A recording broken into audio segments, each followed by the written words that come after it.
중국 학생들이 한국 사람을 어떻게 대하는지, 학생을 대하는지 압니까? 우리는 중국 사람을 좀 우습게 보는데 중국 애들도 한국 애를 그 발가락 떼만큼도 안 봐요.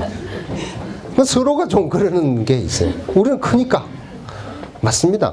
이건 대국이죠. 대국이기 때문에 서로 존중하는, 이럴 때는 서로 존중해야 우리의 설 차리가 생기는 거지. 야, 폼 잡고 해봐야 이건 어쩔 수 없이 우리가 규모가 작기 때문에. 그렇지만 우리가 정직하고 도덕성을 갖고 겸손하고 그 사람들보다 훨씬 더 우월한 정신세계, 품성을 갖고 있으면 우리가 이기는 겁니다. 그래서 낮게 갈 것이 아니라 우리가 좀 고급으로 가는 것이 우리의 포지셔닝이 아닌가. 그래야 살아남을 수 있지 않을까 이런 생각합니다. 중국 사람이 뭐 이렇게 물량떼기를 한다고 해가지고 우리가 싸구려를 만들어가 중국 사람하고 대결하면 100점 100패입니다.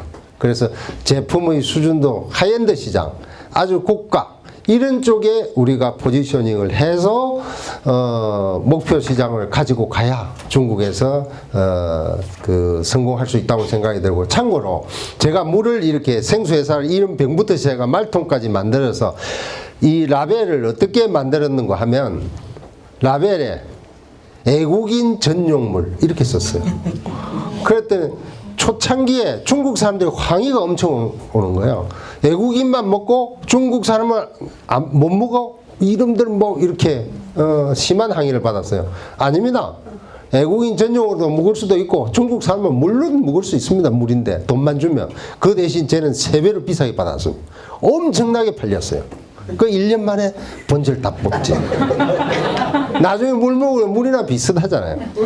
그래서 우리가 제가 옛날에 중국 처음 있을 때는 중국 로컬 마케팅에 경험이 없으니까 우리 삼성전자에 그야말로 명품 TV 판매하는 책임자도 저를 찾아와서 뭐 농심 뭐 여기도 와서 마케팅 어떻게 해야 되는지 이런 걸 많이 물어봤어요. 그래서 제가 하이엔드 시장으로 가고 현금 장사하고, 그리고 무조건 현금 박치기, 현금으로 해야. 예상은 뭐 중국의 따이샤오라고 그러죠. 판매하고 이렇게 돈을 판매한 것만큼 이렇게 해주는 거. 그러면 물려가지고 받지를 못해요.